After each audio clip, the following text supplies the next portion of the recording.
സാറേ, ഇവിടെ ഒരു കുഴപ്പമുണ്ടല്ലോ സാറേ. ഞങ്ങൾ 2.5 അടി കുഴിച്ച് ചെന്നപ്പോൾ ഒരു സ്ത്രീയുടെ അസ്ഥിപഞ്ജരം ഇരിക്കുകയാണ്. കഴുത്തിൽ കയറിട്ട് മുറുക്കി കൊന്നിട്ട് കൊണ്ട് കുഴിച്ചിട്ടിരിക്കുകയാണ്. പോലീസ് ഒരിക്കലും ചെയ്യപ്പെടാത്തൊരു കാര്യമാണ് ജേക്കബ് സാർ ചെയ്തത്. അദ്ദേഹം പറഞ്ഞു, ഈ പൂച്ച പോസ്റ്റ്മോർട്ടം ചെയ്യാൻ പറഞ്ഞു. എല്ലാ കുറ്റവാളിയും അവനെ പിടിക്കാൻ വേണ്ടിയുള്ള ചില കാർഡുകൾ ബാക്കിയിട്ടിട്ട് പോകുമെന്ന് പറയും. അപ്പോൾ ഈ കഴുത്ത് മുറുക്കി കൊല്ലപ്പെട്ട സ്ത്രീയുടെ അസ്ഥിപഞ്ജരത്തിന് ഇരിക്കുന്ന നേരെ മുകളിലാണ് ഈ ബെഡ്റൂം. ഈ സ്ത്രീക്ക് ത്രോട്ട് ക്യാൻസർ വരുന്നു, രണ്ടാമത്തെ സ്ത്രീക്ക് ത്രോട്ട് ക്യാൻസർ വരുന്നു, ഈ സ്ത്രീക്ക് ത്രോട്ട് ക്യാൻസർ വരുന്നു. ആ മദ്യക്കുപ്പിയുടെ സൈഡിൽ ഫിംഗർ പ്രിൻ്റ് ഉണ്ടായിരുന്നു. ചെക്ക് ചെയ്തപ്പം തലേന്ന് 2 ദിവസം മുമ്പ് വിട്ട അവൻ്റെ ഫിംഗർ പ്രിൻ്റാണ് ഈ കുപ്പിയിൽ. ചന്ദ്രൻ 14ഓളം പേരെ കൊന്നിട്ടുണ്ട്. അല്ല, ചില കേസിൽ അവരിങ്ങനെ അഭിനയിക്കും, പക്ഷെ കുറച്ച് കഴിഞ്ഞാൽ അവർക്ക് പിടിച്ചേക്കാൻ പറ്റില്ല. ഒരു പെൺകുട്ടി കൊല്ലപ്പെട്ടൊരു കേസുണ്ടായിരുന്നു. ആ കേസിൽ ക്രൈം സീൻ അടുത്ത് നിന്ന് ഒരു തോർത്ത് കിട്ടി. സ്ത്രീയുടെ ഡെഡ് ബോഡി അടുത്ത് നിന്ന് കരയുമ്പോൾ ഡെഡ് ബോഡി എടുത്തുകൊണ്ട് പോവുകയൊക്കെ ചെയ്ത മനുഷ്യനാണ് ഈ തോർത്തിൻ്റെ ഉടമസ്ഥൻ. എതിരെ ഒരു സ്ത്രീ പാസ് ചെയ്ത് കഴിഞ്ഞാൽ അവൻ തിരിഞ്ഞ് ഒറ്റയടി കൊടുക്കും തലയുടെ പുറകിൽ. അതോടെ ആ സ്ത്രീ മരിച്ചു. അങ്ങനെ 38 സ്ത്രീകളെ അവൻ കൊന്നു. അവൻ ആ സ്ത്രീയെ ജീവനോട് വിട്ടു. ആ സ്ത്രീ പരാതിപ്പെട്ടിട്ട് അറസ്റ്റും മർദ്ദനമൊക്കെ നടന്നു. അതുകൊണ്ട് പിന്നുള്ള കേസുകളിൽ ജീവനോട് വിടണ്ടാന്ന് തീരുമാനിച്ചു.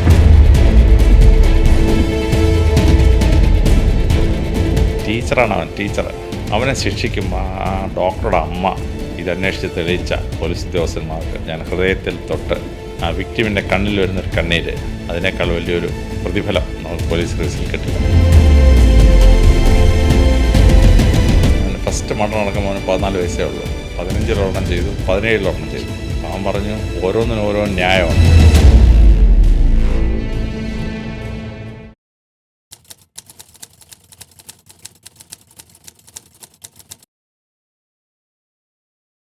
അപ്പോൾ മരണശേഷം ചില സമയത്ത് ഈ ആത്മാവ് പോകുന്നൊരു പോക്ക് ചിലർക്ക് ഫീൽ ചെയ്യും, ചിലർക്ക് ഫീൽ ചെയ്യില്ല. അപ്പോൾ എൻ്റെ ഗ്രാൻഡ് ഫാദറിൻ്റെ അനിയൻ്റെ മകൻ ജെ അലക്സാണ്ടർ, അദ്ദേഹം മറിയോണസ് കോളേജിൽ +2 പഠിച്ചുകൊണ്ടിരിക്കുകയാണ്.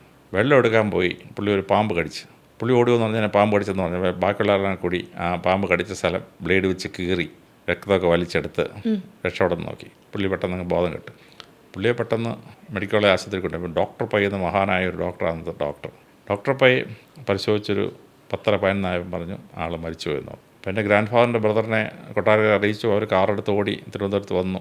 അപ്പോഴത്തേക്ക് വന്ന് ഡോക്ടർ പറഞ്ഞപ്പോൾ മരിച്ചു പോയെന്ന് പറഞ്ഞു. അപ്പോൾ അവിടുത്തെ 3 മെഡിക്കൽ സ്റ്റുഡൻസ് ഈ ഡോക്ടർ പോയോട് പറഞ്ഞു, സാറേ ഞങ്ങൾക്കൊരു പരീക്ഷണം നടത്തണം ഈ ബോഡിയിൽ, സമ്മതിക്കുമെന്ന് ചോദിച്ചു. ഡോക്ടർ പറഞ്ഞു, മരിക്കുന്നവരെ നമുക്ക് അവകാശം, മരിച്ചു കഴിഞ്ഞാൽ പിന്നെ ബോഡിയുടെ അപ്പനോ അമ്മയ്ക്കും അവകാശം, അവരോട് ചോദിക്കാൻ പറഞ്ഞു. അങ്ങനെ ഗ്രാൻഡ് ഫാദറിൻ്റെ ബ്രദറിനോട് ചോദിച്ചു. ബ്രദർ പറഞ്ഞു, എൻ്റെ മോൻ ചത്തടാ, ഇനി എന്താണ് ചെയ്യടാന്ന് പറഞ്ഞ് പുള്ളി കിടന്ന് കരഞ്ഞു. ഈ MBBS സ്റ്റുഡൻസ് എന്ത് ചെയ്തു, ഈ ഉത്തേജന മരുന്ന് എന്ന് പറയുന്ന മരുന്നെടുത്തിട്ട് ഗ്ലൂക്കോസും ഹോട്ട് വാട്ടറും മിക്സ് ചെയ്തിട്ട് ഫെമറൽ ആർട്ടറി അങ്ങോട്ട് മുറിച്ചിട്ട് അത് അങ്ങോട്ട് പമ്പ് ചെയ്തു. അപ്പോൾ ഡെഡ് ബോഡിയിൽ എന്താണ് സംഭവിക്കുന്നത് എന്നറിയാൻ വേണ്ടിയാണ്. രാത്രി ഒരു 12 മണി ആയപ്പോഴത്തേന് ഈ ആളിൻ്റെ കണ്ണനങ്ങുന്നു. ഇവർ പേടിച്ചു പോയി, എന്തോ സംഭവം ഒന്നും മനസ്സിലാകുന്നില്ല അവർക്ക്. പക്ഷേ വെളുപ്പിന് 2:30-3 ആയപ്പോഴത്തേന് ഈ ഡെഡ് ബോഡി കൈ പൊക്കി ഇങ്ങനെ തലയിൽ തടവി. അവർ പെട്ടെന്ന് ഡോക്ടറെ പോയി വിളിച്ചോണത്തി. ഡോക്ടറെ പോയി അങ്ങ് സർട്ടിഫൈ ചെയ്ത ആൾ മരിച്ചിട്ടില്ല, അങ്ങ് ജീവനോട്. ഡോക്ടർ പറഞ്ഞു, പോടാ, രാത്രി കള്ളടിച്ചിട്ട് പരീക്ഷണം നടത്തിയിട്ട് ആൾ ജീവിച്ചിരിക്കുന്നൊക്കെ പറയാമെന്ന് പറഞ്ഞു. അവർ പറഞ്ഞു, അല്ല സർ ഡോക്ടറെ, ആൾ ജീവിച്ചിരിപ്പുണ്ടെങ്കിൽ കൈ പൊക്കി തലയിൽ തൊട്ടെന്ന് പറഞ്ഞു. വെളുപ്പാങ്കാലം 4 മണിയായപ്പോൾ ഡോക്ടർ പോയി കാറ് വിട്ട് ഇവിടെ വന്നു. പിന്നെ ഡോക്ടറെ പോയി ഒരു 24 മണിക്കൂർ ആളുടെ അടുത്ത് തന്നെ ഇരുന്ന് ട്രീറ്റ് ചെയ്ത അയാൾ രക്ഷപ്പെട്ടു. പുള്ളി BCom കഴിഞ്ഞിട്ട് SI പരീക്ഷ എഴുതി SI ആയി, SP ആയി. SIPയുടെ ഡെപ്യൂട്ടി കമാൻഡർ ആയിരുന്നു എൻ്റെ അങ്കിൾ. 1.5 മാസം മുമ്പ് മരിച്ചുപോയി, 87 വയസ്സിൽ മരിച്ചുപോയി. അപ്പോൾ ഈ 17 വയസ്സിൽ മരിക്കാൻ പോയ ആൾ 70 വർഷം ലൈഫ് എക്സ്റ്റെൻഡഡ് ആയി. ഞാൻ ചോദിച്ചു, ഈ സമയത്ത് എന്ത് സംഭവിച്ചു? പുള്ളി പറഞ്ഞു, ഞാൻ മരിച്ചു എന്ന് ഡോക്ടർ പോയി പറയുന്ന സമയത്ത് ഞാൻ ശരീരത്തിൽ നിന്ന് ഇറങ്ങി റൂഫിൽ ഇങ്ങനെ നിൽക്കുമായിരുന്നു. അപ്പോൾ ഈ പരീക്ഷ നടത്താൻ വേണ്ടി അവർ ചോദിക്കുന്നു. അപ്പം ഡോക്ടർ പോയി അപ്പനോട് പറയാൻ പറഞ്ഞു. അപ്പനോട് പറയുന്നു, അപ്പം കരയുന്നു. അതെല്ലാം ഞാൻ കണ്ടുകൊണ്ടിരിക്കുകയാണ്. എന്നിട്ട് ഒരു പരീക്ഷണം തുടങ്ങി കഴിഞ്ഞപ്പോൾ ഞാൻ മെഡിക്കൽ കോളേജിൻ്റെ 2ാം നിലയുടെ ജനലിൽ കൂടെ പുറത്തിറങ്ങി നേരെ സഖ്യപൂർവ്വത്തിനടുത്തോട്ടങ്ങ് പോയി പൊന്മുടി ഡയറക്ഷനിലോട്ട് പോയി. അത് കഴിഞ്ഞപ്പോൾ ഒരു തുരങ്കം കണ്ട, തുരങ്കത്തിനകത്തോട്ട് കയറി. കുറച്ചങ്ങോട്ട് ചെന്നപ്പം തുരങ്കത്തിനപ്പുറത്ത് വെട്ടം കാണാം. ആരോ വന്നൊരു കാലെ പിടിച്ചിട്ട്, നീ ഇപ്പോൾ പോകണ്ടടാ, നീ തിരിച്ചു പോടാന്ന് പറഞ്ഞ് എന്നെ കാലെ പിടിച്ച് ആ ടണലിനകത്തുനിന്ന് പുറത്തിട്ടു. അപ്പോൾ തിരിച്ചു പോകാൻ പറഞ്ഞുകൊണ്ട് ഞാൻ പിന്നെ പറന്ന് ഇവിടെ വന്ന് മെഡിക്കൽ കോളേജിൻ്റെ ഇവിടെ വന്ന് ഇങ്ങനെ കറങ്ങി നടന്നപ്പം ഈ അപ്പനും അമ്മയും താഴെ ഇരുന്ന് കരയുന്ന കാണാം. ഇവർ ഡോക്ടറെ പോയി വിളിക്കുന്നു, ഈ ആൾ ജീവനോടെ ഉണ്ടെന്നൊക്കെ പറഞ്ഞ് വിളിക്കുന്നു. ഡോക്ടറെ പോയി പറഞ്ഞ് കുറച്ച് കഴിഞ്ഞ് ഡോക്ടർ പോയി വരുന്നു. അത് കഴിഞ്ഞപ്പോൾ ഞാൻ എൻ്റെ ശരീരത്തിൽ കയറി, പിന്നെ കുറച്ച് കഴിഞ്ഞപ്പം അങ്ങ് ജീവൻ വീണു എന്ന് പറയും. അപ്പം ഒരു ആത്മാവിന് കാഴ്ച കാണാൻ പറ്റുമോ, കേൾക്കാൻ പറ്റുമോ? നമ്മുടെ കണ്ണുകൊണ്ട് നമ്മുടെ ചെവി കൊണ്ടല്ലേ നമ്മൾ കേൾക്കുന്നത്. അപ്പോൾ നമ്മുടെ സെൻസസ് ഇല്ലാത്തൊരാത്മാവിന് ഇതൊക്കെ മനസ്സിലാക്കാൻ പറ്റുമോ? I cannot believe A person who have experienced. ഒന്നുകിൽ അദ്ദേഹത്തിൻ്റെ ബ്രെയിനകത്ത് എന്തോ കെമിക്കൽ റിയാക്ഷൻ കാരണം അങ്ങനെ ഒരു സംഭവം നടന്നെന്ന ആളിന് തോന്നിയിട്ടുണ്ടാവണം, അല്ലെങ്കിൽ വിഷൻ ഉണ്ടായി കാണണം. ആ സമയത്ത് ഇത് മനസ്സിലാക്കാൻ പറ്റും. പക്ഷേ ആത്മാക്കൾ ബലം പ്രയോഗിക്കുമ്പോഴാണ് പ്രശ്നം. സാറിന് അങ്ങനെ ഏതെങ്കിലും ഒരു ആത്മാവ് ബലം പ്രയോഗിച്ചത് എന്തെങ്കിലും ഇപ്പോൾ മനസ്സിൽ വരുന്നത്? ഞങ്ങളുടെ വീട് ഈ 800 കൊല്ലം പഴക്കമുള്ള നമ്പൂതിരി ഇല്ലം ഉണ്ടല്ലോ, ആ ഇല്ലത്തിൽ ഒരു നിലവിളക്കുണ്ട്. പണ്ട് നമ്പൂരിമാർ ഉപയോഗിച്ചിട്ടാണ് ഞങ്ങളപ്പോൾ ഉപയോഗിക്കുന്നത്. രാവിലെ ഞങ്ങളത് തിരി കത്തിച്ച് കഴിഞ്ഞാൽ ഉടനെ ഒരു മുറുക്കമ്പം വരും. എന്നിട്ട് ആ തിരിയുടെ ചുറ്റും പത്തി ഇങ്ങനെ കറക്കി ഒന്ന് വടങ്ങിയിട്ടങ്ങ് പോകും പാമ്പ്. വൈകിട്ട് 6 മണിക്ക് ഞങ്ങൾ വിളക്ക് കത്തിക്കും. വേറൊരു 8 അടി മുക്കം വരും. അപ്പോൾ ഞങ്ങൾ CCTV ഫിറ്റുണ്ട്, ലോകം മുഴുവൻ ഞാൻ കാണാതെ പാമ്പ് വന്നിട്ട് ഇങ്ങനെ പത്തി അതിൻ്റെ ചുറ്റും കറക്കി അങ്ങ് പോകും. അപ്പോൾ അവിടെ ഒരുപാട് സ്പിരിച്വൽ ഫോഴ്സസ് ഉണ്ട് ആ വീട്ടിൽ.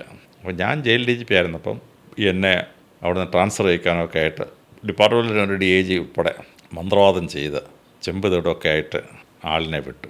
അപ്പോൾ ഞങ്ങളുടെ വീടിൻ്റെ മുമ്പിൽ പള്ളിയിലൊരു ചെറിയ പെരുന്നാൾ നടന്നുകൊണ്ടിരിക്കുക. ഇവൻ വന്നിട്ട് ഞങ്ങളുടെ മെയിൻ ഗേറ്റിൽ കൂടെ അകത്തോട്ട് കയറുകയും ഒരു അദൃശ്യ ശക്തി ഇയാളിനെ എടുത്തൊരു കൊടുത്തു 14 അടി പൊക്കത്തിൽ പോയാൾ. അവൻ വിളിച്ചു പറയുന്നുണ്ട്, ഞാനല്ലേ ഇത് വേറൊരാൾ തന്നുവിട്ടാണേ, ഞാനല്ലേ കൊണ്ടുവന്നെന്ന് വിളിച്ചു പറയുന്നുണ്ട്. അപ്പം ജനക്കൂട്ടുള്ളവർ ജനക്കൂട്ടം താഴെ നിന്ന് അവനെ പിടിച്ചിട്ട് അവന് ചെമ്പുകടൊക്കെ എടുത്ത് പുറത്ത് നിന്ന്. പിന്നെ ഞാൻ ചില വിളിച്ച് ചോദിച്ചപ്പോൾ അവർ പറഞ്ഞത് കൊണ്ട് വാട്ടർ സോഴ്സിൽ ഒഴുക്കാൻ പറഞ്ഞു. അങ്ങനെ അതുകൊണ്ട് അച്ചൻകോലാറ്റിൽ ഒഴുക്കി വിട്ടു. അപ്പോൾ ഒരു 60 കിലോ 70 കിലോ പൊക്കമുള്ള ഒരാളിനെ 14 അടി പൊക്കത്തിലെടുത്ത് എറിയണമെങ്കിൽ ആ സ്പിരിച്വൽ ഫോഴ്സ് എന്താണ് ആ വീട്ടിലുണ്ടായിരുന്നത് എന്ന് നമ്മളെ അമ്പരപ്പിക്കുകയല്ലേ. അപ്പോൾ there is some invisible forces like this ചില സമയത്ത്. അതുമല്ല സാർ, ഇപ്പോൾ ഇത്രയും ക്രൈം സീൻസിൽ പോകുമ്പോൾ എപ്പോഴും അവിടെ ഒരു നെഗറ്റിവിറ്റി നിലനിൽക്കാറുണ്ട് സാർ. എസ്പെഷ്യലി ക്രൈം സീൻസ് എന്ന് പറയുമ്പോൾ മർഡർ, കില്ലിങ്, വളരെ എന്താ പറയുക സാർ, നെഗറ്റീവായിട്ടുള്ളൊരു ഓറ നിൽക്കാറുണ്ട്. അതിൽ സാറിന് കയറി ചെന്നപ്പം തന്നെ മനസ്സിനെ പിടിച്ച് വലിച്ചൊരു ഓറ, ഒരു വീടോ ഒരു സീനോ സാറിന് ഇപ്പോൾ മനസ്സിൽ വരുന്നുണ്ട്? അല്ലെങ്കിൽ അവിടെ ഈ പറഞ്ഞൊരു ആസ്ട്രൽ ബോഡീസിൻ്റെ എന്തെങ്കിലും ഒരു സാന്നിധ്യമോ കൊണ്ട് സാറിന് വല്ലാണ്ട് ഭയങ്കരമായിട്ട് സാറിന് അവിടെ ആ സ്പേസിൽ നിന്ന് എങ്ങനെയെങ്കിലും ഒന്ന് ഇറങ്ങിയാൽ മതി എന്ന് തോന്നിയ ഏതെങ്കിലും ഒരു? ഈ റിപ്പർ എന്ന് പറയുന്ന ആൾക്കാരുണ്ടായിരുന്നു. റിപ്പർ ചന്ദ്രനൊക്കെ ഉണ്ടായിരുന്നു. റിപ്പർ ചന്ദ്രനെ ആദ്യം ഒന്ന് അറസ്റ്റ് ചെയ്തു, പോലീസ് സ്റ്റേഷനിൽ കൊണ്ടുവന്നു. 24 മണിക്കൂർ അവനാണെന്ന് മനസ്സിലായില്ല. 24 മണിക്കൂർ കഴിഞ്ഞ് അവനെ അങ്ങ് വിട്ടു. അത് കഴിഞ്ഞ് അപ്പോൾ ഈ ആരെ അറസ്റ്റ് ചെയ്താലും ഫിംഗർ പ്രിൻ്റ് എടുക്കും. ഫിംഗർ പ്രിൻ്റ് എടുത്തിട്ട് റിലീസ് ചെയ്യത്തുള്ളൂ. അപ്പോൾ 2 ദിവസം കഴിഞ്ഞ് ഒരു സ്ത്രീയെ ബലാത്സംഗം ചെയ്ത് കൊന്നു. ആ സ്ഥലത്ത് ഒരു മദ്യക്കുപ്പി കിട്ടി. ആ മദ്യക്കുപ്പിയുടെ സൈഡിൽ ഫിംഗർ പ്രിൻ്റ് ഉണ്ടായിരുന്നു. ഫിംഗർ പ്രിൻ്റ് എക്സ്പെർട്ട് എടുത്തിട്ട് കൊണ്ടുവന്ന് ചെക്ക് ചെയ്തപ്പം തലേന്ന് 2 ദിവസം മുമ്പ് വിട്ട അവൻ്റെ ഫിംഗർ പ്രിൻ്റാണ് ഈ കുപ്പിയിൽ. അപ്പോൾ അവൻ്റെ പേരും അഡ്രസ്സും വെച്ചിട്ട് ചന്ദ്രനെ അറസ്റ്റ് ചെയ്തു. ചന്ദ്രൻ 14ഓളം പേരെ കൊന്നിട്ടുണ്ടാവും.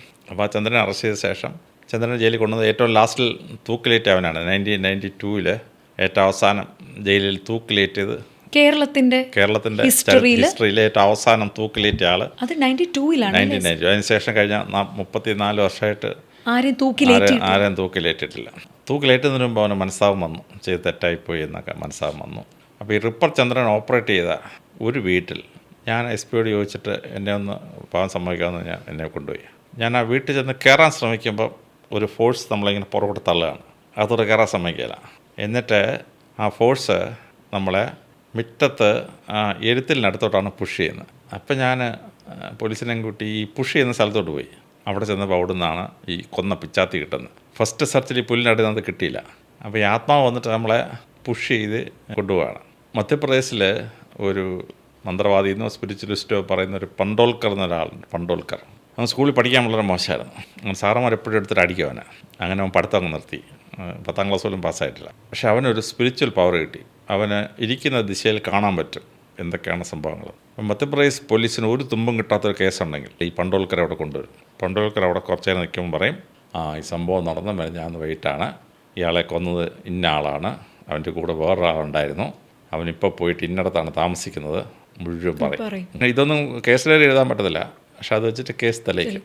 ഇങ്ങനെ 36ഓളം കേസ് ഈ പണ്ടോൽക്കർ തെളിയിച്ചിട്ടുണ്ട്. ഇപ്പോൾ സാർ ഇപ്പോൾ റിപ്പർ ചന്ദ്രൻ്റെ കാര്യം പറഞ്ഞു. ആളുടെ വീട്ടിലേക്ക് പോയപ്പോൾ ഒരു ഫോഴ്സ് വന്ന് പിടിച്ചു മാറ്റി കറക്റ്റ് ആ ഒരു പോയിന്റിലേക്ക് സാറിനെ നയിച്ചു എന്ന് പറഞ്ഞു. ചെറിയൊരു പുഷ് വരികയാണ്, ചെറിയൊരു അന്തരീക്ഷത്തിലൊരു പുഷ്, ഒരു ഫോഴ്സ് വരികയാണ്. ഇപ്പോൾ സ്പിരിച്വൽ പ്രസൻസ് ഉള്ള സ്ഥലത്ത് that presence can be felt by a person. ഇപ്പോൾ എൻ്റെ കുടുംബത്തിൽ 21 ജനറേഷൻസായിട്ട് തുടർച്ചയായി ഓർത്തഡോക്സ് കത്തീഡ്രലിലെ വികാരിമാരായിരുന്നു ഫ്രം 1490 ടു 1948. അപ്പോൾ അതിലെൻ്റെ ഗ്രേറ്റ് ഗ്രാൻഡ് ഫാദർ വലിയ പ്രാസംഗികനായിരുന്നു, വലിയ സ്പിരിച്വൽ പേഴ്സണായിരുന്നു. അദ്ദേഹത്തെ ഒരു പള്ളിയിൽ അടക്കി, എന്നിട്ട് ആ പള്ളി പിന്നീടൊരു സ്കൂളാക്കി മാറ്റി. അപ്പോൾ ആ സ്കൂളിൻ്റെ തറയും ഒക്കെ ഒന്ന് കേടായി. റിപ്പയർ ചെയ്യണമെങ്കിൽ 2-3 ലക്ഷം രൂപ വേണം. ഇപ്പോൾ പ്രൈമറി സ്കൂളിലെ കുട്ടികളിൽ നിന്ന് അത് പൈസ പിരിക്കാൻ വയ്യ. അപ്പോൾ പള്ളിയിലെ വികാരി അച്ഛനും സ്കൂൾ പ്രിൻസിപ്പളും എല്ലാം എൻ്റെ അടുത്ത് വന്നു. ഞാൻ പറഞ്ഞു ഞാനങ്ങ് ചെയ്തേക്കാം. ഞാൻ 3 ലക്ഷം രൂപ മുടക്കി തറയിലെ മൊസൈക്കൊക്കെ ഉണ്ടാക്കി കസേര ഈ ജനലും കഥവൊക്കെ റിപ്പയർ ചെയ്തു. അപ്പോൾ എനിക്ക് തോന്നി എൻ്റെ ഗ്രേറ്റ് ഗ്രാൻഡ് ഫാദറുടെ കല്ലറ ഒന്ന് മൊസൈക്ക് ഇട്ട് ശരിയാക്കാമെന്ന്. അപ്പോൾ തമിഴ്നാട്ടുകാരായ 3 പേരാണ് അവിടെ പണിയാൻ വന്ന് ഏൽപ്പിച്ചിട്ടത്. അവർ രാത്രിയിൽ അവിടെ കിടക്കായിരുന്നു. പെട്ടെന്ന് ഒരാൾക്ക് അടി പറ്റി അവൻ എഴുന്നേറ്റ് നീ എന്തിനാണ് എന്നെ എടുത്ത് അടിച്ചത്? മറ്റേ ഞാൻ കിടന്നുറങ്ങില്ല, ഞാൻ ഇങ്ങനെ എന്നെ അടിക്കുന്നത്. പിന്നെ അവൻ കിടന്നുറങ്ങി. പിന്നെ ഒരു അടിയും കഴിഞ്ഞ് ഇവനെ ഒരു 12 അടി ദൂരത്തോട്ട് എടുത്ത് എറിഞ്ഞു. ഇപ്പോൾ രാവിലെ ഞാൻ ചെന്നപ്പോൾ ഇവർ പറഞ്ഞു, സാറേ ഞങ്ങളെ രണ്ടൊന്ന് അടിച്ചു, ഞങ്ങളെ എടുത്ത് എറിഞ്ഞു. ഞാൻ പറഞ്ഞു നീ കഥഞ്ഞല്ലോ കടച്ചല്ലോ ഇവിടെ കിടന്നത്, നിന്നെ പുറത്തുനിന്ന് ആരും ഒന്ന് അടിക്കാനാണ്? ജനലിൽ അത്ര കൈയിട്ട് നിന്നെ അടിക്കാൻ പറ്റും? നീ തറയല്ലേ കിടക്കുന്നത്, നീ 3 അടി താഴ്ചയല്ലേ, ഇതിനെ എങ്ങനെ അടിക്കും? ഞാൻ ചോദിച്ചു നീ എവിടെയാണ് കിടന്നേ? അപ്പോൾ അവൻ വന്ന് കാണിക്കുന്നത് ഈ അച്ഛൻ്റെ കല്ലറയുടെ മേളിൽ അവൻ കയറി കിടന്നേ.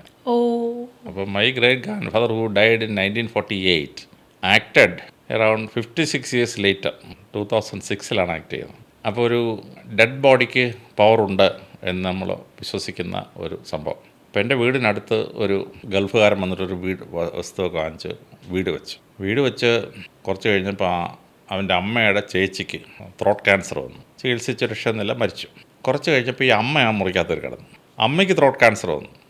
അമ്മയും ചികിത്സിച്ച് ഒരു രക്ഷയില്ല, മരിച്ചു. കുറച്ച് കഴിഞ്ഞ് ഇവൻ്റെ ഭാര്യ മുറിക്കകത്ത് കിടക്കാൻ തുടങ്ങി. ഏറ്റവും വിശാലമായ മുറി അതാ. അവൾക്ക് ത്രോട്ട് ക്യാൻസർ വന്നു. ഇവൻ വരണ്ട എന്നെ വിളിച്ചു, പൊന്നു സാറേ എന്നെ ഒന്ന് രക്ഷിക്കണം എന്ന് പറഞ്ഞു. ഞാൻ പറഞ്ഞിട്ട് ഇതിൻ്റെ വസ്തുവിനെന്തോ കുഴപ്പമുണ്ട്. ഞാൻ കാണിപ്പോൾ നമ്പൂരിപ്പാടിനെ വിളിച്ചു. ഞാൻ നമ്പൂരിപ്പാട് ഇങ്ങനെ ഒരു പ്രശ്നമുണ്ട്, നിങ്ങളുടെ ഏരിയയിൽ ഇത് കണ്ടുപിടിക്കാൻ പറ്റുമെങ്കിൽ എന്നെ ഒന്ന് സഹായിക്കണമെന്ന്. പുള്ളി പറഞ്ഞു അടുത്ത 23-ാം തീയതി ഞാൻ അശ്വതിരാം തമ്പുരാട്ടിയെ കാണാൻ തിരുവനന്തപുരത്ത് പോകുന്നുണ്ട്. സാറ് കായംകുളം റെയിൽവേ സ്റ്റേഷനിൽ വന്നാൽ ഞാനവിടെ ഇറങ്ങാം, എന്നെ അങ്ങ് അവിടെ കൊണ്ടുപോയിട്ട് തിരിച്ചെന്നെ അങ്ങ് അശ്വതിരാം തമ്പുരാട്ടി. ഞാൻ തിരുവനന്തപുരത്താണ് ജോലി ചെയ്യുന്നത്. ഞാൻ പറഞ്ഞു ഞാൻ തിരിച്ച് പോകുന്ന വഴി അങ്ങേ വിട്ടോളാം. ഞാൻ കായംകുളത്ത് ചെന്നു. പുള്ളി ട്രെയിനിൽ വന്നു. ഞാനത് കാറിൽ കയറ്റി ഈ വീട്ടിൽ കൊണ്ടുവന്നു. പുള്ളി ആ വീടൊക്കെ ഇങ്ങനെ പരിശോധിച്ചു. എന്നിട്ട് പറഞ്ഞു സാറേ ഇവിടെ ഒരു കുഴപ്പമുണ്ടല്ലോ സാറേ, സാർ ഒരു ചാക്കസൂചി തരാൻ പറയാൻ പറഞ്ഞു. ഒരു ചാക്കസൂചി ഒന്ന് കൊടുത്തു. പുള്ളി 2 പേരുണ്ടെങ്കിൽ ചാക്കസൂചി വെച്ചിട്ട് കറക്കൊരു ഏറ് വെച്ച് കൊടുത്തു. അത് പോയി വീണ സ്ഥലത്തെ നമ്മൾ കുഴിക്കാൻ പറഞ്ഞു. ഞങ്ങൾ 2.5 അടി കുഴിച്ച് ചെന്നപ്പോൾ ഒരു സ്ത്രീയുടെ അസ്ഥിപഞ്ജരം ഇരിക്കുകയാണ്. കഴുത്തിൽ കയറിട്ട് മുറുക്കി കൊന്നിട്ട് കുഴിച്ചിട്ടിരിക്കുകയാണ്. അപ്പോൾ ഈ വീടിരുന്ന സ്ഥലത്ത് ഒരു 100 കൊല്ലത്തേക്ക് ആരും വീടൊന്നും വെച്ചിട്ടില്ല. അപ്പോൾ ഞാൻ ഇമ്മീഡിയറ്റ്ലി 12 പോലീസ് സ്റ്റേഷനെ വിളിച്ചു. 12 പോലീസ് വന്നു. ഈ അസ്ഥിപഞ്ജരം പുറത്തെടുത്തു. മർഡറാണോ, എത്ര കാലം മുമ്പ് നടന്ന മർഡറാണെന്ന് കണ്ടുപിടിക്കാനായിട്ട് അവർ ഗവേഷണം നടത്തുകയാണ്. അപ്പോൾ ഈ കഴുത്ത് മുറുക്കി കൊല്ലപ്പെട്ട സ്ത്രീയുടെ അസ്ഥിപഞ്ജരത്തിന് ഇരിക്കുന്ന നേരെ മുകളിലാണ് ഈ ബെഡ്റൂം. അപ്പോൾ അവിടെ തന്നെ ഈ സ്ത്രീക്ക് ത്രോട്ട് ക്യാൻസർ വരുന്നു, രണ്ടാമത്തെ സ്ത്രീക്ക് ത്രോട്ട് ക്യാൻസർ വരുന്നു, ഈ സ്ത്രീക്ക് ത്രോട്ട് ക്യാൻസർ വരുന്നു. കണിപ്പേർ ഉടനെ ബോഡി എല്ലാവരും മാറ്റിയിട്ട് വെള്ളം കൊണ്ടുവരാൻ പറഞ്ഞു. വെള്ളം അദ്ദേഹം മന്ത്രമൊക്കെ ചൊല്ലി വാഴ്ത്തിയിട്ട് അവിടെ തളിച്ചിട്ട് ഇനി മണ്ണിട്ട് നികത്തിക്കോ, ഒരു കുഴപ്പമില്ലാന്നാണ്. അങ്ങനെ മണ്ണിട്ട് നികത്തി സിമെൻറ്റ് ചെയ്തു. പിന്നെ ആ വീട്ടിലിപ്പോൾ 24 വർഷമായിട്ട് ആർക്കും ക്യാൻസർ വരുന്നില്ല, ത്രോട്ട് ക്യാൻസർ വരുന്നില്ല. അപ്പോൾ ഈ ഒരു ത്രോട്ട് ക്യാൻസർ ഒരു ക്രൈം നടന്ന ഒരു സീനിൽ അതിൻ്റെ എഫക്റ്റ് അങ്ങനെ നിൽക്കുകയാണ്. ആ എഫക്റ്റ് നിൽക്കുന്നത് ഇത് CBI അന്വേഷിച്ചൊരു പ്രസിദ്ധമായ കേസുണ്ട് മസൂലി പട്ടണത്തിൽ. ഇതുപോലെ ഒരു ഡെഡ് ബോഡിയുടെ സോൾ വന്നിട്ട് ഒരു കൊലക്കേസ് തെളിയിച്ചാണ്. എന്നിട്ട് CBI അവരുടെ ഒഫീഷ്യൽ CBI ബുള്ളറ്റിൽ ആ കേസ് മുഴുവൻ പബ്ലിഷ് ചെയ്തിട്ടുണ്ട്. അപ്പോൾ ഇതൊരു ഇൻഡിക്കേഷൻ കൊടുത്ത കാരണമാണ് ക്യാൻസർ ചെയ്യുന്ന ആ സ്ഥലം പിന്നെ രക്ഷപ്പെട്ടത്. സാറിന് ഇങ്ങനെ ഒരു ഇൻഡിക്കേഷൻ എപ്പോഴെങ്കിലും വേറെ വന്നിട്ടുണ്ടോ? സാറിന് ഏതെങ്കിലും ഒരു ഫോഴ്സ് വന്ന് സാറിൻ്റെ കാതിൽ പറഞ്ഞിട്ട് ഇതാണ്? ഒരുപാട് സാർ പറഞ്ഞിട്ടുണ്ട്, എന്നാലും ചില സമയത്ത് ഈ നമ്മൾ ഇംഗ്ലീഷിൽ 5th സെൻസ് എന്ന് പറയത്തില്ലേ, ഇന്നാരാവാം, ആ 5th സെൻസ് വന്ന് ചില കേസ് തെളിയിച്ചിട്ടുണ്ട്. 5th സെൻസ് ഇന്നാരാവാം എന്നൊരു ഊഹത്തിൽ പോയിട്ട് കേസ് തെളിയിച്ചിട്ടുണ്ട്. അത് എല്ലാവർക്കും കിട്ടുന്നല്ല ഈ 5th സെൻസ് 6th സെൻസ് എന്നൊക്കെ പറയുന്നത്. അതൊരു നമ്മുടെ ഒരു സ്പിരിച്വൽ ലൈഫിൽ നമുക്ക് കിട്ടുന്ന ഒന്നാണ്. നമ്മൾ പ്രാർത്ഥനയും ഈശ്വരവിശ്വാസമൊക്കെ ഉള്ള ആളായതുകൊണ്ട് ആ പ്രാർത്ഥനയിൽ നമുക്ക് കിട്ടുന്ന ഒരു ഇതിൽ നിന്ന് നമുക്ക് കിട്ടുന്ന ഒരു സെൻസേഷനാണ് ഇന്നതാണ് എന്നൊരു തോന്നൽ. മനസ്സിലാവും സാർ ഇത്രയും പേരെ ജീവിതത്തിൽ കടന്നു പോയിട്ടുണ്ട്, ഒരുപാട് പേരുമായിട്ട് സാർ അടുത്ത് ഇടപഴകിയിട്ടുണ്ട്. വളരെ ഇപ്പം ജോളിയെ പോലെയൊക്കെയുള്ള കൂടത്തായി പോലുള്ള കേസുകളിൽ അവർ വളരെ കാമായിട്ടാണ് സാർ കാണപ്പെടുന്നത്. അവർക്കൊരു ഭാവവ്യത്യാസങ്ങളില്ല. 17 വർഷം പ്ലാൻ ചെയ്ത് കൊലകൾ ചെയ്തിട്ട് പോലും അവരെ കാണുമ്പോൾ അവർ വളരെ പ്ലെയിൻ ആയിട്ടാണ് ഇരിക്കുന്നത്. എങ്ങനെയാണ് സാർ അത്രയും കമ്പോസ്ഡ് ആയിട്ട് ഒരാൾക്ക് അങ്ങനെ സസ്റ്റെയിൻ ചെയ്യാൻ പറ്റുന്നത്, ഈവൻ ബീങ് സോ നൊട്ടോറിയസ്ലി ക്രിമിനൽ? അല്ല, ചിലർ റിപ്പൻറ്റൻസ് ഇല്ലാതെ നിൽക്കും, വേറെ ചിലർ റിപ്പൻറ്റൻസ് ആവും. ഇപ്പം പ്രസിദ്ധമായ തിരുവല്ലായിലെ പ്രതാപനെയും ഭാര്യയും കൊന്ന കേസിലെ 4 പ്രതികൾ. എന്നിട്ട് അവരെ അറസ്റ്റ് ചെയ്ത് അവർ ജയിലിട്ട് ജീവപര്യന്തം കഴിയുന്ന സമയമായപ്പോഴത്തേക്ക് അവർക്ക് മനസ്താവുണ്ടായി. അവർ ബന്ദിക്കോസ് സഭയിൽ ചേർന്നിട്ട് അവർ സുവിശേഷ പ്രസംഗം ചെയ്ത് ഇപ്പോൾ ജീവിക്കുകയാണ്. മനസ്സിലാകുന്നുണ്ടോ? അത് കംപ്ലീറ്റ്ലി മാറിയ കേസുണ്ട്. സാറിന് അങ്ങനെ ഒരു മുഖമുണ്ടോ? ആ ഒരു ക്രൈം സീനിൽ നിന്നിട്ട് പോലും ആള് വളരെ കമ്പോസ്ഡ് ആയിട്ട് ഇവനാണോ അല്ലെങ്കിൽ ഇവളാണോ ഇത് ചെയ്തതെന്ന് വളരെ ഒന്നുമില്ല, മുഖത്ത് വളരെ സട്ടിലാണ്. ദേ സീംസ് വെരി ഹാപ്പി. അങ്ങനെ ഒരു അല്ല, ചില കേസിൽ അവരിങ്ങനെ അഭിനയിക്കും, പക്ഷേ കുറച്ച് കഴിഞ്ഞാൽ അവർക്ക് പിടിച്ചിരിക്കാൻ പറ്റില്ല. ഒരു പെൺകുട്ടി കൊല്ലപ്പെട്ടൊരു കേസുണ്ടായിരുന്നു. ആ കേസിൽ പെൺകുട്ടി കൊല്ലപ്പെട്ട് കിടക്കുന്നു. ആ പെൺകുട്ടിയുടെ ബോഡി എടുത്ത് കൊണ്ടുവന്ന് ഡ്രസ്സ് ചെയ്യിച്ചിട്ട് പിറ്റേ ദിവസം അടക്കാൻ കൊണ്ടുപോകുമ്പോൾ ആ ബോഡി ചുവന്നുകൊണ്ട് പോയതൊക്കെ ഒരുത്തനാണ്. അപ്പോൾ ഈ സ്ത്രീ ആക്രമിച്ച ആരാവാം, ബലാത്സംഗം ചെയ്ത ആരാവാം എന്ന് ഞങ്ങളിങ്ങനെ അന്വേഷിച്ചു. അപ്പോൾ അതിന് പലരും തെളിവ് തന്ന കൂട്ടത്തിൽ ഇവനും ചില പേരൊക്കെ പറഞ്ഞു. അങ്ങനെ അന്വേഷിച്ച് പോയി കഴിഞ്ഞിട്ട് ഒരു തുമ്പും കിട്ടിയില്ല. കുറച്ച് കഴിഞ്ഞപ്പോൾ ക്രൈം സീൻ അടുത്ത് നിന്ന് ഒരു തോർത്ത് കിട്ടി. അപ്പോൾ ആളുകൾ അതിൻ്റെ ഡോബി മാർക്ക് നോക്കിയിട്ട് പറഞ്ഞു ഇത് ഇന്നാരുടെയാണെന്ന് പറഞ്ഞു. അപ്പോൾ ഈ സ്ത്രീയുടെ ഡെഡ് ബോഡി എടുത്തു നിന്ന് കരയുമ്പോൾ ഡെഡ് ബോഡി എടുത്തുകൊണ്ട് പോവുകയൊക്കെ ചെയ്ത മനുഷ്യനാണ് ഈ തോർത്തിൻ്റെ ഉടമസ്ഥൻ. അവനെ അറസ്റ്റ് ചെയ്തപ്പം അവൻ അവസാനം സമ്മതിച്ചു. അപ്പോൾ ഈ തോർത്തോടെ അവൻ്റെ കയ്യിൽ നിന്ന് വീണില്ലായിരുന്നെങ്കിൽ ഒരു രീതിയിലും തുമ്പ് കിട്ടത്തില്ല. കായംകുളത്തെ കേസ്, ഒരു സ്ത്രീ ഓഫീസിൽ പോയിട്ട് വീട്ടിൽ വരുമ്പോൾ ഒരു വയലിൻ്റെ കാര്യം കൂടെ പോകണം. വന്നൊരു ദിവസം ആ സ്ത്രീ ഒരു 8 മണിയായത് വഴി വന്നപ്പം ആ സ്ത്രീയെ പെട്ടെന്ന് പിടികൂടി ബലാത്സംഗം ചെയ്ത് കൊന്നുകളഞ്ഞു. 3-4 ദിവസം കംപ്ലീറ്റ് തപ്പി നോക്കി, ഒരു തുമ്പ് കിട്ടിയില്ല. ഈ സീൻ ഇങ്ങനെ ചെക്ക് ചെയ്ത് പോകുമ്പോൾ ഒരു മൊബൈൽ ഫോൺ കിട്ടി. ആ മൊബൈൽ ഫോൺ എടുത്തിട്ട് അത് ആരുടെയാണെന്ന് അന്വേഷിച്ചപ്പം ഒരാളിൻ്റെ മൊബൈൽ ഫോണാണ്. അവനെ ഈ സ്ഥലത്ത് ആ സമയത്ത് കണ്ടു എന്ന് 1-2 പേര് പറഞ്ഞു. അവനെ അറസ്റ്റ് ചെയ്തു, കേസങ്ങ് തെളിയിച്ചു. അപ്പോൾ ഈ മൊബൈൽ ഫോൺ അവൻ്റെ നിന്ന് വീണില്ലായിരുന്നു ആ കേസിന് വല്ല തുമ്പുണ്ടാവും? ഒരു തുമ്പും ഉണ്ടാകത്തില്ല. നോബഡി വിൽ സസ്പെക്ട് ചെയ്യും. ജേക്കബ് സാറെല്ലാം കൂടെ അന്വേഷിച്ചൊരു കേസാണ്. ഒരു കാമുകനും കൊണ്ട് വന്നിട്ട് ആഹാരമെല്ലാം കൊണ്ടുവന്ന് കഴിച്ചു. അങ്ങനെ സ്ത്രീ അവസാനം മരിച്ചുപോയി. അപ്പം ഇവൻ്റെ കൂടെ വന്നെന്നാരും കണ്ടിട്ടൊന്നുമില്ല ആ സമയത്ത്. അപ്പോൾ സ്ത്രീയുടെ ഉള്ളിൽ വിഷം ചെന്നാണ് മരിച്ചിരിക്കുന്നത്. വേറെ ഒരു തുമ്പുമില്ല. അപ്പോൾ അതിനടുത്ത് ഒരു പൂച്ചയത്ത് കിടക്കുന്നു. പോലീസ് ഒരിക്കലും ചെയ്യപ്പെടാത്തൊരു കാര്യമാണ് ജേക്കബ് സാർ ചെയ്തത്. അദ്ദേഹം പറഞ്ഞു ഈ പൂച്ചയെ പോസ്റ്റ്മോർട്ടം ചെയ്യാൻ പറഞ്ഞു. അപ്പോൾ അവർ ചോദിച്ചു പൂച്ചയെ പോസ്റ്റ്മോർട്ടം ചെയ്യാൻ പറഞ്ഞു. പൂച്ചയെ പോസ്റ്റ്മോർട്ടം ചെയ്തപ്പോൾ ഈ സ്ത്രീയുടെ വയറ്റിൽ പോയ അതേ വിഷമാണ് ഈ പൂച്ചയുടെ വയറ്റിൽ കിടക്കുന്നത്. ഇവർ ആഹാരം കൊണ്ടുവന്ന് കുറച്ച് വെച്ച സമയത്ത് ഈ പൂച്ചയ്ക്ക് ശാല ഇട്ട് കൊടുത്ത ആ സ്ത്രീ ആ പൂച്ച കഴിച്ചപ്പോൾ പൂച്ച ചത്തുപോയി. ആ പൂച്ചയെ പോസ്റ്റ്മോർട്ടം ചെയ്തുകൊണ്ട് മാത്രം ഈ കേസ് തെളിഞ്ഞു. അപ്പോൾ ഈ വിഷം വാങ്ങിക്കാൻ അവൻ ഒരു പെസ്റ്റിസൈഡ് അവിടെ പോയി വിഷം വാങ്ങിക്കുന്ന കണ്ടവരുണ്ട്. അപ്പോൾ അവനെ പിടിച്ചു, കേസ് തെളിഞ്ഞു. അപ്പോൾ ഇതൊക്കെ ഈ ഈശ്വരൻ തരുന്ന അപൂർവമായ ലീഡ്സാണ്. അപ്പം മനുഷ്യർ കേൾക്കാട്ട് ചിരിക്കത്തില്ലേ? പൂച്ചയെ പോസ്റ്റ്മോർട്ടം ചെയ്യണമെന്ന് പറഞ്ഞാൽ സാധാരണ ആളുകൾ ചിരിക്കുമല്ലോ. പക്ഷേ അപ്പോൾ ആ പൂച്ച പോസ്റ്റ്മോർട്ടം ചെയ്തതിൽ ആ കേസ് തെളിഞ്ഞത്. Very rare. അപ്പോൾ അങ്ങനെയുള്ള ചില സമയത്ത് ഈ എല്ലാ കുറ്റവാളിയും അവനെ പിടിക്കാൻ വേണ്ടിയുള്ള ചില കാർഡുകൾ ബാക്കിയിട്ടിട്ട് പോകുമെന്ന് പറയും ഫോറൻസിക് സയൻസിൽ. അപ്പോൾ അത് വെച്ചിട്ട് പിടിക്കാൻ പറ്റും. പിന്നെ ചില കേസിൽ ഈ എക്സ്പീരിയൻസ് ഉള്ള ആളുകൾ അവർ അപ്നോർമൽ അവർക്ക് തന്നെ അറിയാൻ വയ്യ. അതാണ് രാമൻ രാഘവൻ എന്ന് പറയുന്ന 38 പേരെ കൊന്ന മഹാരാഷ്ട്രയിലെ വ്യക്തി. അവനൊരു പരമശിവൻ്റെ ആത്മാവിൽ കയറി എന്നവന് തോന്നലുണ്ടായി. അങ്ങനെ അവൻ പരമശിവൻ്റെ ശൂലം പോലെ ഒരു സാധനം കൊണ്ട് ഇങ്ങനെ നടക്കും. എതിരെ ഒരു സ്ത്രീ പാസ് ചെയ്ത് കഴിഞ്ഞാൽ അവൻ തിരിഞ്ഞ് ഒറ്റയടി കൊടുക്കും തലയുടെ പുറകിൽ. അതോടെ ആ സ്ത്രീ മരിച്ചു. അങ്ങനെ 38 സ്ത്രീകളെ അവൻ കൊന്നു. അവസാനം അറസ്റ്റ് ചെയ്തിട്ട് പോലീസിന് ഒരു തുമ്പും കിട്ടുന്നില്ല. മഹാരാഷ്ട്രയിലെ ഒരു IG ഉണ്ടായിരുന്നു. അതേപോലെ CBIയുടെ ഡയറക്ടറൊക്കെ ആയി. കുൽക്കർണി എന്നാണ് തോന്നുന്നതിൻ്റെ പേര്. അദ്ദേഹം ഇവനെ വിളിച്ച് 3-4 ദിവസം ചോദിച്ചു, ഒരു തുമ്പും കിട്ടിയില്ല. അദ്ദേഹം ചോദിച്ചു നിനക്ക് എന്ത് വേണമെന്ന് പറഞ്ഞാൽ ഞാൻ തരും, നീ സത്യം പറഞ്ഞാൽ. അവൻ പറഞ്ഞു മുച്ചയൊക്കെ മുർഗി ചാഹി എന്ന് പറഞ്ഞു, കോഴിയെ ഫ്രൈ ചെയ്ത് കൊടുക്കണമെന്ന്. പുള്ളി ഒരു കോഴിയെ കൊണ്ടുവന്ന് ഫ്രൈ ചെയ്ത് കൊടുത്തപ്പോൾ പതുക്കെ പറയാൻ തുടങ്ങി. ഓരോരുത്തരെ കൊന്ന കഥ അങ്ങോട്ട് പറയാൻ തുടങ്ങി. 1 മണിക്കൂർ കഴിഞ്ഞപ്പോൾ നിർത്തി. എന്താണെന്ന് നിർത്തിയേ? ഫിറയൊക്കെ മുർഗി ചാഹിയെ. 2ാമൊരു കോഴിയെ കൊണ്ടുവന്ന് ഫ്രൈ ചെയ്ത് 2 കോഴിയെ അവൻ ഫ്രൈ ചെയ്ത് കഴിച്ച്. പക്ഷേ ആ 3.5 മണിക്കൂറുണ്ട് അവൻ 37 കൊലപാതകങ്ങൾ കറക്റ്റ് സീരീസിലവൻ പറഞ്ഞു. He was inspected by psychologist. അവൻ പറയുന്നത് ചില സമയത്ത് മനുഷ്യന് ഒരു ദൈവമാണ്, ദൈവത്തിൻ്റെ അവതാരമാണെന്നൊക്കെ തോന്നും. അതൊരു മാനസിക രോഗമാണ്. അപ്പോൾ അങ്ങനൊരു സംഭവം പരമശിവൻ്റെ രൂപമാണെന്ന് തോന്നിയപ്പോഴാണ് ഇതിലേക്ക് ഇറങ്ങുന്നല്ലേ രാമൻ രാഘവൻ ഇറങ്ങി ചെയ്യുന്നത്.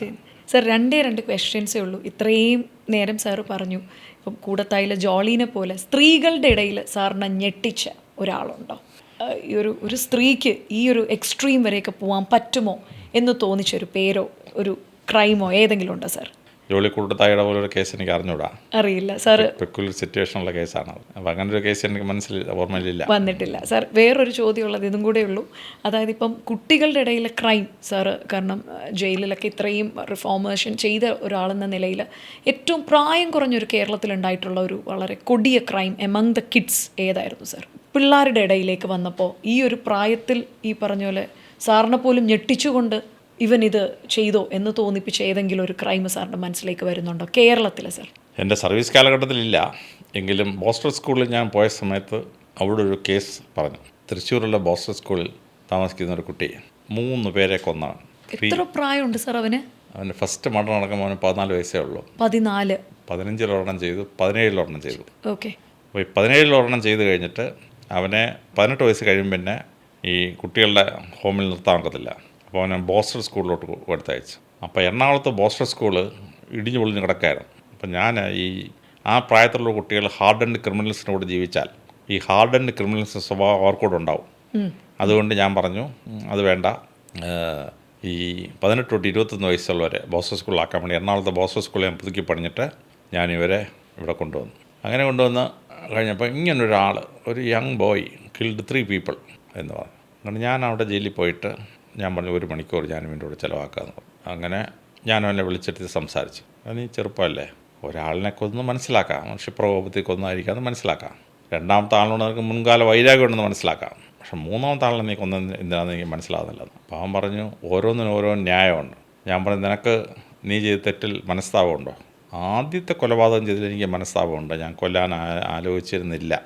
അപ്പോൾ അത് അബദ്ധത്തിലങ്ങ് പറ്റിപ്പോയി. പക്ഷെ എന്നെ പോലീസ് സ്റ്റേഷനിൽ കൊണ്ടിട്ട് ഒരു SI നിർത്തി അങ്ങ് ഇടിച്ചു, ചവിട്ടി, താഴെ വീണ് എന്നെ തറയിലിട്ട് ചവിട്ടി. അപ്പം ഞാനൊരു തെറ്റ് ചെയ്തു, എന്നെ ശിക്ഷിക്കാം, അല്ലെങ്കിൽ ജയിലിൽ കൊണ്ടുവിടാം. അതിന് SI എന്തിനാണ് എന്നെ മർദ്ദിക്കുന്നത്? അതിനയാൾക്ക് അവകാശമില്ലല്ലോ. അതോടുകൂടിയാണ് ഞാൻ ഈ നിയമത്തിനെതിരെ തിരിഞ്ഞത്. അത് കഴിഞ്ഞാണ് 2 കൊലപാതകം ഉണ്ടായത്. 3ാമത്തത് ഞാൻ കൊല്ലാൻ ഉദ്ദേശിച്ചിരുന്നില്ല. ഞാൻ ആ സൈറ്റിൽ ചെന്നു. അപ്പോൾ അവന് ഒരാളെ അടിക്കുന്നു. അപ്പം ഞാൻ പറഞ്ഞു അടിക്കരുതെന്ന് പറഞ്ഞു. നീ ആരോടാ ചോദിക്കാമെന്ന് വന്നിട്ട് എനിക്കിട്ടൊരു അടി തന്നു. അപ്പോൾ ഞാൻ പെട്ടെന്ന് എൻ്റെ കയ്യിലൊരു ആയുധം ഉണ്ടായിരുന്നു, ഞാനെടുത്തൊരു തിരിച്ചൊരു കുത്തം കുറിച്ച് കൊടുത്തു. അവനങ്ങ് ചത്തുപോയി. അവനെ കൊല്ലാൻ ഞാൻ ഉദ്ദേശിച്ചിരുന്നില്ല, ബൈ മിസ്റ്റേക്ക് പറ്റി. അപ്പോൾ ഫസ്റ്റ് കേസിൽ അവൻ മനസ്തവിച്ച സമയത്ത് ഈ പോലീസ് മർദ്ദനം ഉണ്ടായില്ലായിരുന്നെങ്കിൽ അവൻ ഫർദർ 2 ചെയ്യില്ലായിരുന്നു. 3ാമത് അവൻ ചെയ്യാൻ ഉദ്ദേശിച്ചിരുന്നില്ല. പക്ഷേ സാഹചര്യം വെച്ചിട്ട് ജനക്കൂട്ടത്തിന് മുമ്പിൽ വെച്ച് അവനെ അടിച്ചപ്പോൾ അവൻ്റെ കൺട്രോൾ അങ്ങ് വിട്ടിട്ട് അവൻ ചെയ്തിട്ടുള്ളതാണ്. അപ്പോൾ അവന് 2 കേസിൽ ജീവനെന്ന് ശിക്ഷിച്ചു. ഇപ്പോഴും ജയിലിൽ കിടപ്പുണ്ട് ആ പയ്യൻ. അപ്പം ഞാൻ അവനെ ഒരുപാട് നേരം ചോദ്യം ചെയ്തിട്ട് അവനെ ഈ ക്രൈമിൻ്റെ ഫീൽഡിൽ നിന്ന് രക്ഷപ്പെടുത്താൻ പറ്റുമെന്ന് ഞാൻ ശ്രമിച്ചു. പക്ഷേ അവനൊരു ഇൻകൊറിജിബിളാണെന്ന് എനിക്ക് തോന്നി. ഫസ്റ്റ് മർഡർ കഴിഞ്ഞപ്പോൾ അവനെ രക്ഷപ്പെടുത്താമായിരുന്നു. 2nd and 3rd കഴിഞ്ഞതോടുകൂടി അവൻ ഹാർഡൻഡ് ക്രിമിനലായാൽ പിന്നെ രക്ഷയില്ല. അങ്ങനെ ഒരാൾ ഇനി പുറത്തിറങ്ങിയാൽ അടുത്തൊരു ക്രൈമിൽ ചെയ്യും? വീണ്ടും ചെയ്യും. 4ാമത്തെ ഒരു കൊലപാതകം അയാൾ കൊലപാതകം ചെയ്യും. ഓട്ടോ ശങ്കർ 38 സ്ത്രീകളെ ബലാത്സംഗം ചെയ്ത് കൊന്ന ആളാണ് ഓട്ടോ ശങ്കർ, തമിഴ്നാട്ടിലെ. അവൻ ഓട്ടോറിക്ഷ നടത്താണ്. ഓട്ടോറിക്ഷയിൽ പരുവം കെട്ട് കയറുന്ന സ്ത്രീകളെ അവൻ പെട്ടെന്ന് റോഡ് വെട്ടിച്ച് ഏതെങ്കിലും വെളിമ്പ്രദേശത്ത് കൊണ്ടുപോയിട്ട് ബലാത്സംഗം ചെയ്യും. ബലാത്സംഗം ചെയ്ത് അങ്ങ് വിട്ടാൽ പോരെ, പക്ഷേ കുന്നുകളയാണ്. അത് അവൾ കംപ്ലയിൻറ്റ് ചെയ്താൽ പിടിക്കപ്പെടുമെന്നുള്ളതാണ്. പക്ഷേ അവസാനം ഈ ക്രൈം സീനിലോട്ട് ഇവൻ്റെ ഓട്ടോ പോകുന്നത് CCTVയിൽ പെട്ടു. അങ്ങനെ ക്യാമറയിൽ പെട്ടപ്പോൾ ഇവൻ അറസ്റ്റായി. അങ്ങനെ 38 കേസും തെളിയിച്ചു. അപ്പോൾ അവന് പറയുന്നത് ആദ്യത്തെ കേസിൽ അവൻ ആ സ്ത്രീയെ ജീവനോട് വിട്ടു. ആ സ്ത്രീ പരാതിപ്പെട്ടിട്ട് അറസ്റ്റും മർദ്ദനമൊക്കെ നടന്നു. അതുകൊണ്ട് പിന്നുള്ള കേസുകളിൽ ജീവനോട് വിടണ്ടാന്ന് തീരുമാനിച്ചു. അങ്ങനെയാണ് ബാക്കി മർഡേഴ്സ് നടന്നതാണ് ഓട്ടോ ശങ്കർ പറയുന്നത്. ആ ഓട്ടോ ശങ്കറുടെ ജീവചരിത്രം ഞാൻ വായിക്കാനിടയായി. അതിനകത്താണ് ഈ മർഡറിൻ്റെ സീരീസ് ഇങ്ങനെ പറയുന്നത്. അപ്പോൾ ചിലർ സൈക്കോപ്പത്തുകളാണ്. സൈക്കോപ്പത്തിനെ ഒന്നും ചെയ്യാൻ പറ്റത്തില്ല. ചിലർ ആ സമയത്തെ സ്പ്ലിറ്റ് സെക്കൻഡിലുള്ള കുഴപ്പം കൊണ്ട് പറ്റിപ്പോയില്ല. കൊല്ലണമെന്ന് വിചാരിച്ച് ചെയ്യുന്നതല്ല. അടി പരുവം തെറ്റിപ്പോയി ആളങ്ങ് ചത്തുപോയി, അല്ലെങ്കിൽ പിച്ചാത്തി എടുത്ത് ഡിഫെൻഡ് ചെയ്യാൻ നോക്കി ആളങ്ങ് ചത്തുപോയി, അങ്ങനെ സംഭവിക്കുന്നതാണ്. 3ാമത്തേത് ആദ്യം ഇന്നസെൻ്റായി തുടങ്ങി, പിന്നെ അങ്ങ് ഹാർഡൻഡ് ക്രിമിനലായി. അവൻ ഹാർഡൻ ആവുന്നതിന് മുമ്പ് അവനെ രക്ഷപ്പെടുത്താമായിരുന്നു. പക്ഷേ ഹാർഡൻഡ് ആയി കഴിഞ്ഞാൽ പിന്നെ ആര് വിചാരിച്ചാലും പറ്റില്ല. അപ്പോൾ ഈ കേസന്വേഷണം എന്ന് പറഞ്ഞാൽ വല്ലാത്ത മനപ്രയാസമാണ്. അതുകൊണ്ട് എൻ്റെ 33 കൊല്ലം സർവീസിൽ എനിക്ക് 32 ട്രാൻസ്ഫർ കിട്ടി. ഞാൻ ഈ ലോ ആൻഡ് ഓർഡറിൽ കഷ്ടിച്ച് 3.25 വർഷം ഉണ്ടായിരുന്നുള്ളൂ കേസന്വേഷണം ബഹളമായിട്ട്. ബാക്കി എന്നെ കൊണ്ട് ഇത് വയ്യാന്ന് പറഞ്ഞ് ഞാനങ്ങ് മാറി. 12 വർഷത്തോളം ഞാൻ ട്രെയിനിങ് വിങ്ങിലായിരുന്നു. 4 വർഷത്തോളം ഞാൻ ജയിൽ ഡിപ്പാർട്ട്മെൻറ്റായിരുന്നു. അങ്ങനെ മറ്റ് പല സ്ഥലത്തും സർവീസ് ചെയ്യാനായിട്ട് നോക്കിയാണ്. ലോ ആൻഡ് ഓർഡറിൻ്റെ പുറകെ പോകുമ്പോൾ ചില സമയത്ത് ഈ കേസ് തെളിയാതാകുമ്പോൾ നമ്മൾ രാത്രി പകലും ഇതിങ്ങനെ ആലോചിക്കും അത് ആരാവാൻ സാധ്യതയുണ്ട് എന്നിങ്ങനെ ആലോചിച്ചിട്ട് നമ്മുടെ മെൻ്റൽ പീസ് അങ്ങ് പോകും. അപ്പോൾ വളരെ സുഹൃത്തുക്കളായിരിക്കും ചിലപ്പോൾ എന്നെ ഫോൺ ചെയ്യുന്നത്. 2-3 വാക്ക് കഴിയുമ്പോഴേ നിർത്തടോ എനിക്ക് വേറെ പണിയുണ്ടെന്ന് പറഞ്ഞ് നിർത്തും. അപ്പോൾ സാറിന് സുഹൃത്തുക്കളുണ്ടോ? അപ്പോൾ കുറച്ച് പേര്. അപ്പോൾ അതിലൊരാൾ 2-3 ദിവസം കഴിഞ്ഞപ്പോൾ എന്നെ വിളിച്ചു. അലക്സ് ഇങ്ങനെ ഒരിക്കലും എന്നോട് സംസാരിക്കുന്നത് ഞാൻ വിചാരിച്ചില്ലല്ലോ. ഞാൻ മുന്നേ പൊന്ന സുഹൃത്തെ ഞാനൊരു കൊലക്കേസ് അന്വേഷിച്ചുകൊണ്ടിരിക്കുകയാണ്. ആ സമയത്ത് എനിക്ക് മെൻ്റൽ പീസ് ഇല്ല. അപ്പം ഞാൻ നിന്നോട് പറഞ്ഞ നിർത്താനായിട്ട്, നീ പഴയ പോലെ എൻ്റെ സുഹൃത്താണ്, ഞാനും പിന്നെ അവൻ്റെ വീട്ടിൽ പോയി പാച്ചപ്പ് ചെയ്ത്. അപ്പോൾ ചില സമയത്ത് ഈ കൊലക്കേസ് അന്വേഷിക്കുക, പ്രത്യേകിച്ച് ബലാത്സംഗ കേസ് അന്വേഷിക്കുമ്പം നമ്മുടെ മനസ്സ് വളരെ ഡിസ്റ്റർബ്ഡാണ്. ഒരു ബലാത്സംഗവും മർഡറും, അല്ലെങ്കിൽ ബലാത്സംഗം മാത്രം, രണ്ടായാലും നമ്മളെ മനസ്സിലിങ്ങനെ അവൻ ആരാന്ന് കണ്ടുപിടിച്ച് അവനൊന്ന് ശിക്ഷിക്കാതിരിക്കാൻ ഒരു മാർഗ്ഗമില്ല. അപ്പോൾ നമുക്ക് നമ്മൾ സഹിക്കുന്ന മെൻ്റൽ ഷോക്കുണ്ടല്ലോ, ഭയങ്കര ഷോക്കാണ്. അപ്പോൾ അങ്ങനെയുള്ള കേസന്വേഷണ മാർഗം ഭയങ്കര ഡിഫിക്കൽട്ടാണ്. പക്ഷേ അൾട്ടിമേറ്റ്ലി ഒരാളിനെ പിടികൂടി ആ ആളിന് നീതി കൊടുക്കുമ്പോൾ, ആ സ്ത്രീക്ക് നീതി കൊടുക്കുമ്പോൾ, ആ സ്ത്രീയുടെ കണ്ണിൽ നിന്ന് വരുന്നൊരു കണ്ണീരുണ്ടല്ലോ, അതിനേക്കാൾ വലിയൊരു സമ്മാനം പോലീസ് സർവീസിൽ കിട്ടാനില്ല. ഇവനെ പിടിച്ചവനെ ശിക്ഷ കിട്ടുന്ന സമയത്ത് സ്ത്രീയുടെ കണ്ണിൽ നിന്ന് വരുന്ന കണ്ണീരുണ്ടല്ലോ, that is a greatest honour a police officer can get. House service ചെയ്തുകൊണ്ടിരിക്കുന്ന ഒരു ഡോക്ടറെ കൊട്ടാരക്കര വെച്ച് കുത്തിക്കൊന്നു. ടീച്ചറാണ് അവൻ, ടീച്ചർ കല്ലുടിച്ചിരുന്നു പറയുന്നു. അവനെ ശിക്ഷിക്കുമ്പോൾ ആ ഡോക്ടറുടെ അമ്മ ആ കോടതിയുടെ മുറ്റത്ത് വെച്ച് പൊഴിക്കുന്ന ഒരു കണ്ണീരുണ്ടല്ലോ, ഇതന്വേഷിച്ച് തെളിയിച്ച പോലീസ് ഉദ്യോഗസ്ഥന്മാർക്ക് ഞാൻ ഹൃദയത്തിൽ തൊട്ട് ഇങ്ങനെ പിടിച്ചിട്ട് ഹൃദയത്തോട്ട് നന്ദി പറയുന്നത്. അതിനേക്കാൾ വലിയൊരു റിവാർഡ് ഒരു ശമ്പളമോ ഒന്നുമല്ല, ഒരു അവാർഡും അല്ല നമുക്കുള്ള ഏറ്റവും വലിയ കാര്യം. ആ വിക്ടിമിൻ്റെ കണ്ണിൽ വരുന്നൊരു കണ്ണീര്, അതിനേക്കാൾ വലിയൊരു ഒരു പ്രതിഫലം നമുക്ക് പോലീസ് സർവീസിൽ കിട്ടില്ല. കേരള പോലീസ് ചരിത്രത്തിൽ തന്നെ കണ്ട ഏറ്റവും വലിയ ലെജൻഡുമായിട്ട് ഇത്രയും സമയം എനിക്ക് സ്പെൻഡ് ചെയ്യാൻ പറ്റിയതിൽ ഇനിയും ഉണ്ട്, ഒരുപാട് സംസാരിക്കാനുണ്ട്. സാറിൻ്റെ സമയത്തിരക്കുകൾ മൂലം മാത്രമാണ് സാറിന് ഞങ്ങൾ 1 മണിക്കൂർ. ഞാനങ്ങനൊന്നുമല്ല, ഞാനൊരു സിമ്പിൾ മനുഷ്യനാണ്. ഏത് കസേര ഇരുന്നാലും എന്തെങ്കിലും നന്മ ചെയ്യണമെന്ന് ആഗ്രഹിച്ച ഒരു സാധാരണ മനുഷ്യനാണ്. ഈശ്വരൻ്റെ ഒരു കരുണ കൊണ്ട് ഈ IPSൽ കയറി ഇങ്ങനെ ഓരോ പോസ്റ്റിൽ ഓരോന്നും ചെയ്യാൻ പറ്റി, അത്രേ ഉള്ളൂ.